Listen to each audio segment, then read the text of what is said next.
All right, I got a little excited yesterday, I guess, but I hope I made the case that God is not done with Israel, that the new covenant has to do with Israel becoming a priesthood nation and ruling the other nations. That's going to happen. But now I need to answer the question that I asked yesterday, but I left unanswered, and that is, what's an Israelite supposed to do today? Is an Israelite, this was the question that was asked me, is an Israelite, Martin, supposed to at least try to do law?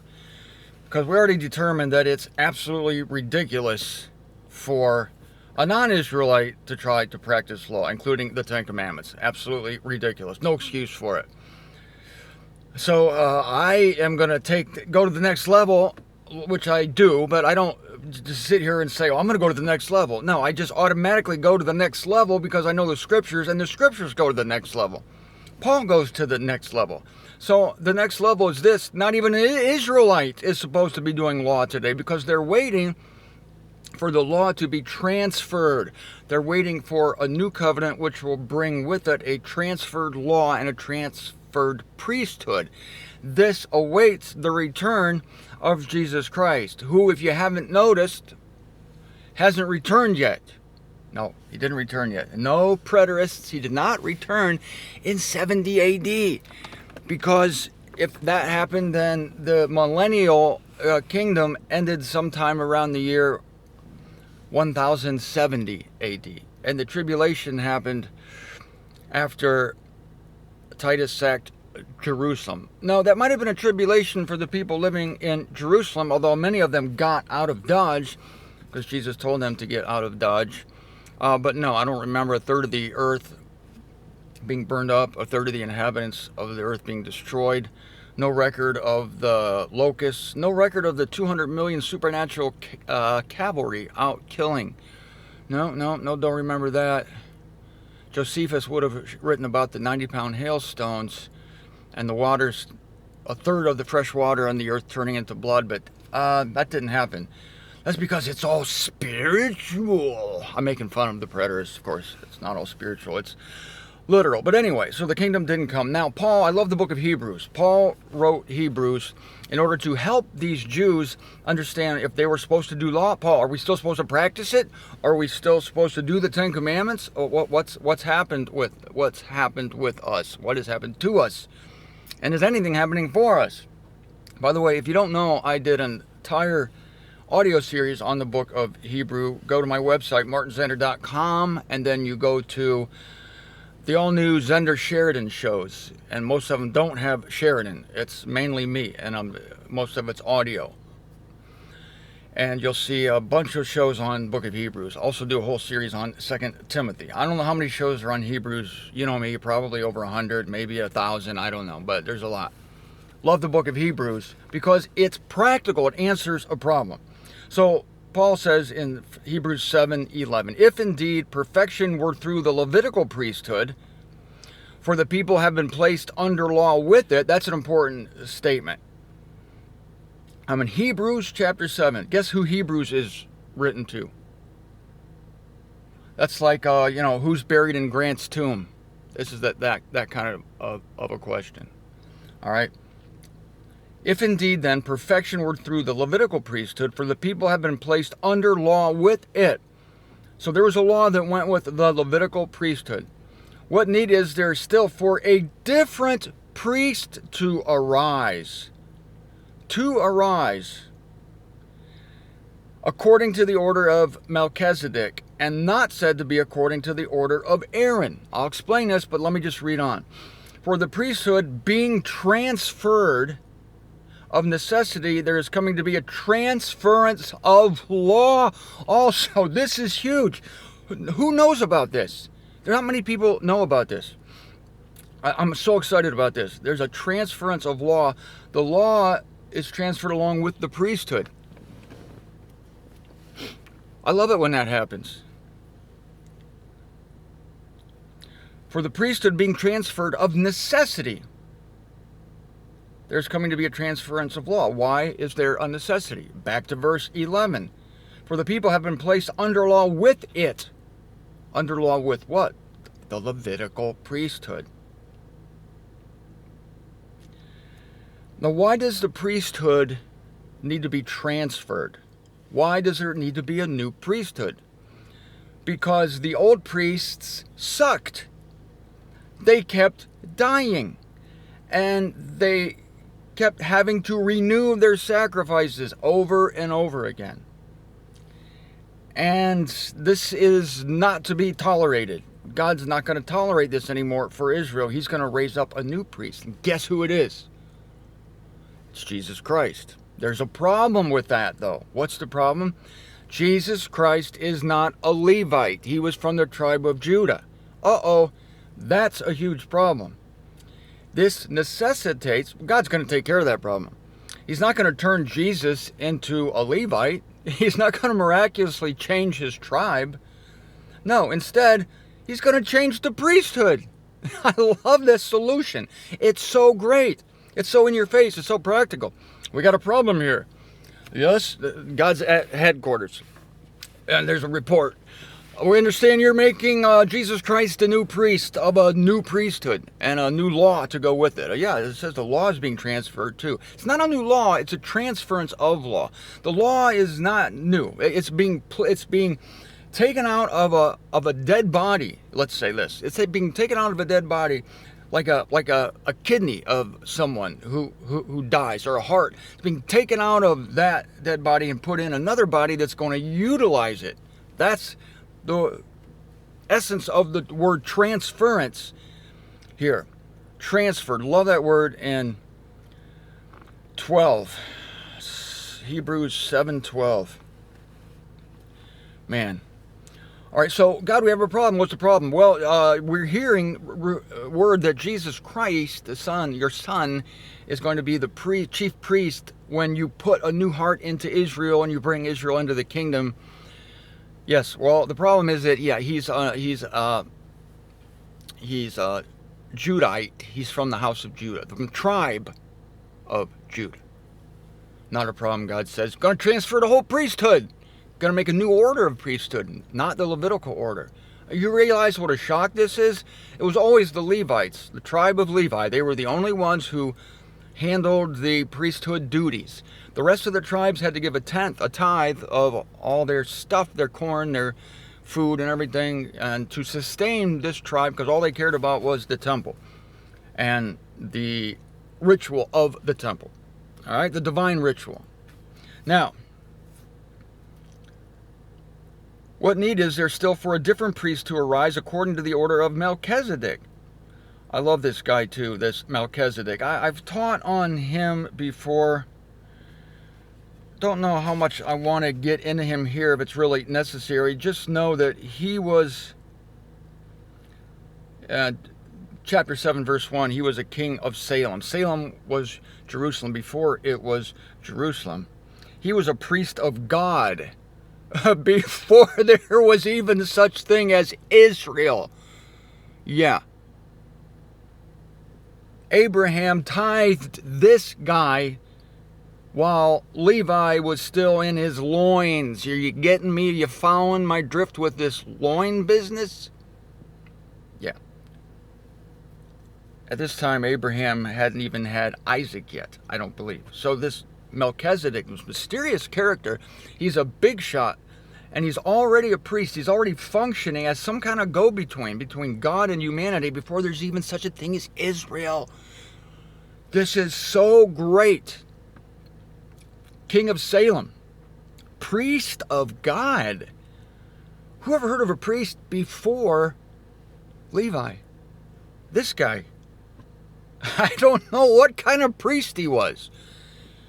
But I got respect for this guy. I fear this guy. Honestly. Anyway, he meets Abraham returning from the combat with the kings. Abraham had a combat with the kings, and he blesses Abraham, to whom Abraham parts a tithe.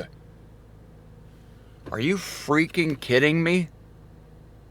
Abraham tithes, gives a tenth of the spoils he got from the battle with the kings to this Melchizedek character. This guy must have been a big shot. Oh, don't tell me about it. Yeah, Melchizedek was a big shot.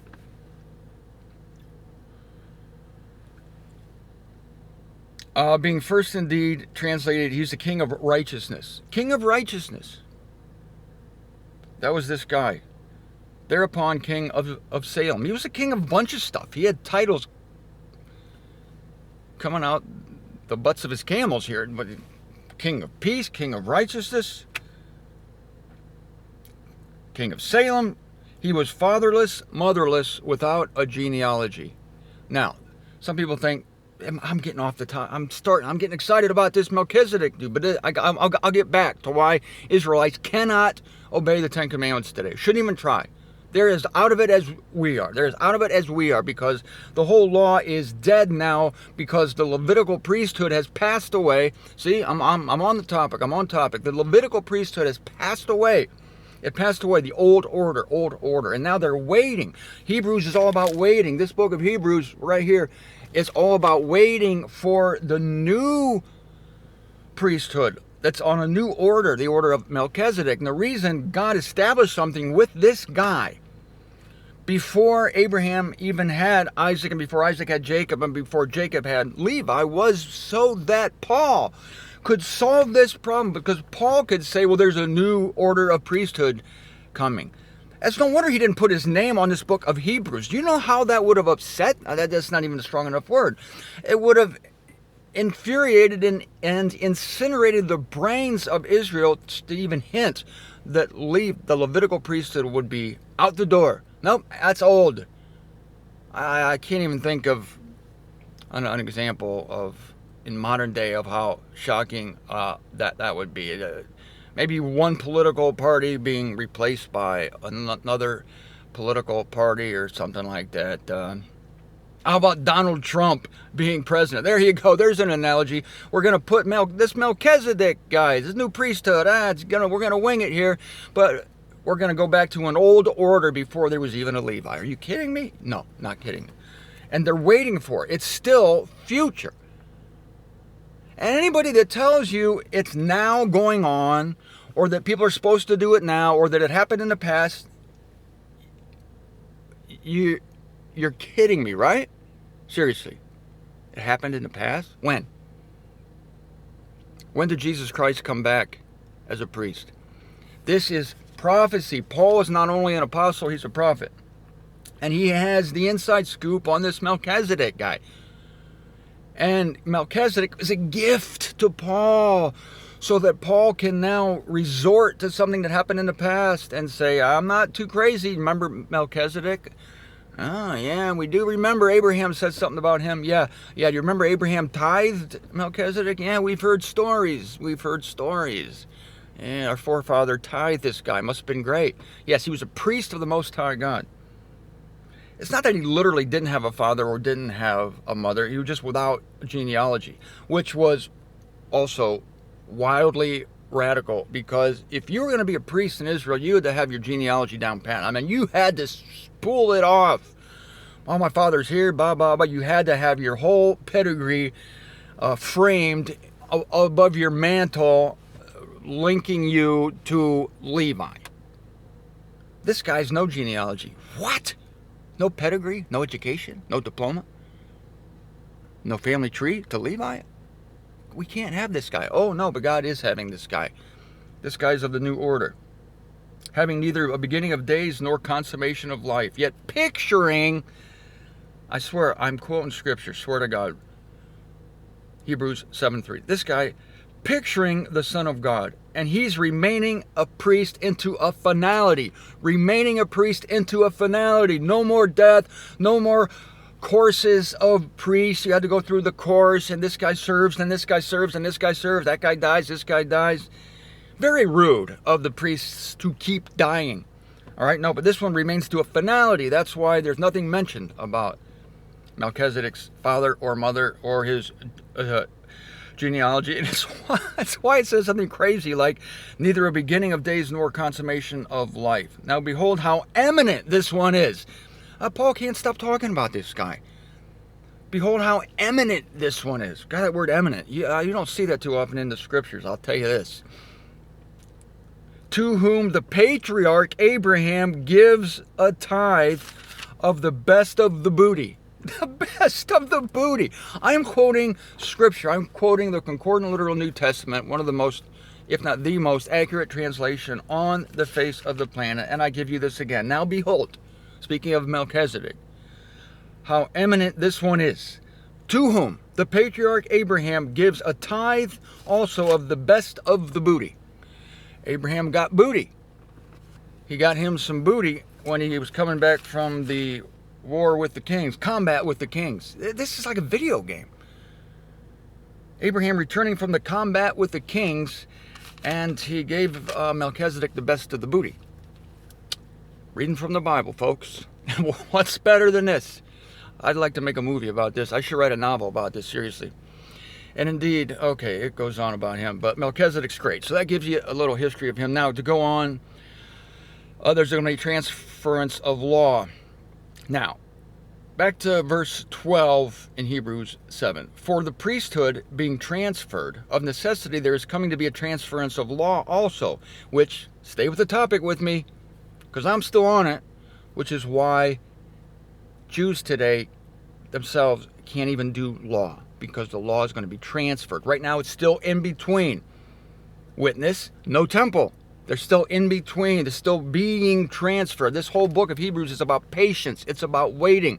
It's about setting forth heroes of faith who died having not received the promise. Every one of these Hebrews to whom Paul was writing died having not received the promises.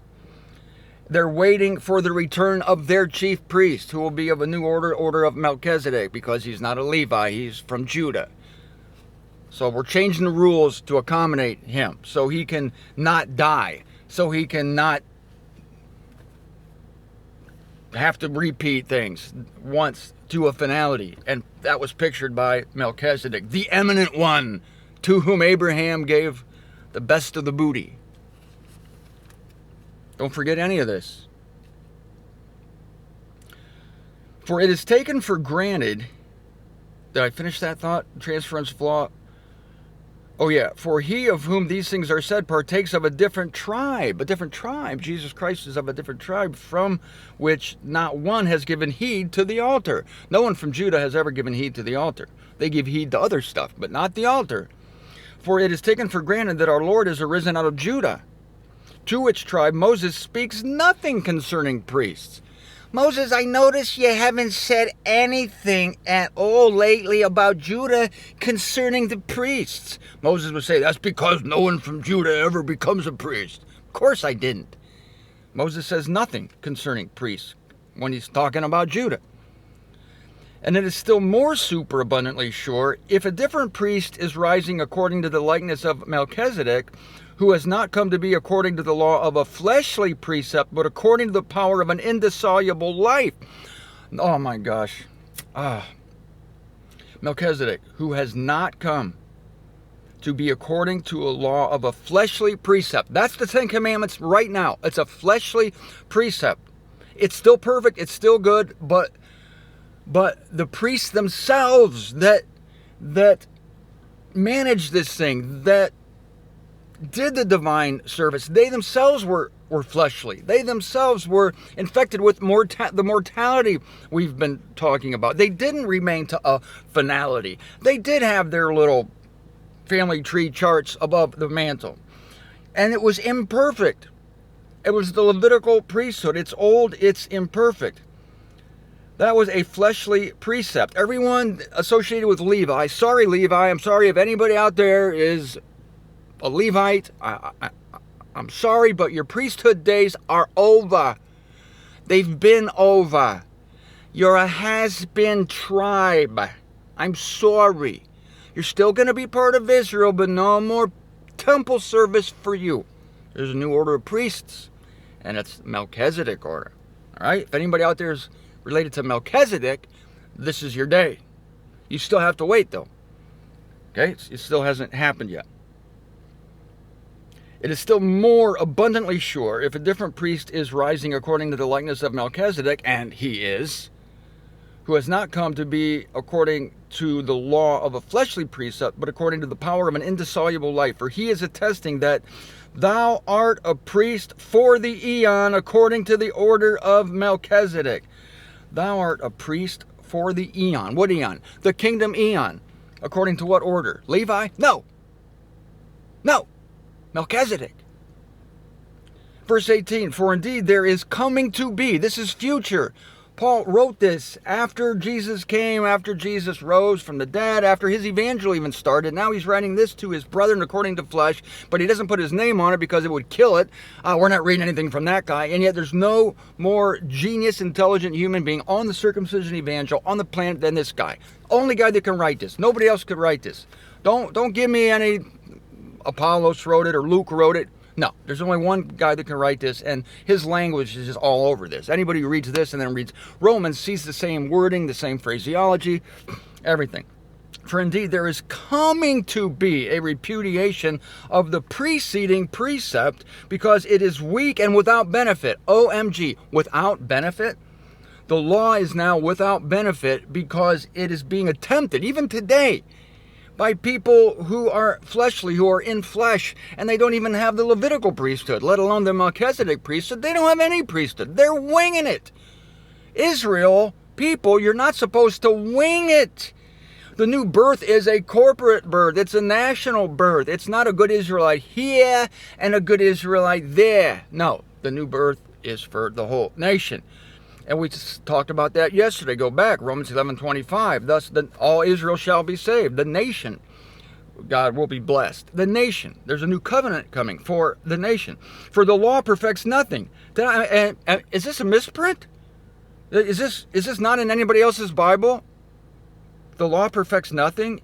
Yet it is the superinduction. The superinduction. Another great word. Oh, wow. On into leading. That's the three-part Greek word. Superinduction. On into leading. Of what? Of a better expectation. A better what? Expectation. Expectation is something you're looking forward to, through which we are drawing near to God. Through what? Through the expectation. This whole book is about expectation. Of waiting. Of looking ahead. A better expectation. Better than what? Better than what? Better than people floundering around trying to do the law under the Levitical priesthood, which was a fleshly precept administered by fleshly guys who kept dying, couldn't bring anything to a finality, and it all went to smash back in 70 AD. It hasn't been back yet. This book was written as an instruction manual to people this happened to, and apparently a lot of people today still haven't gotten the memo.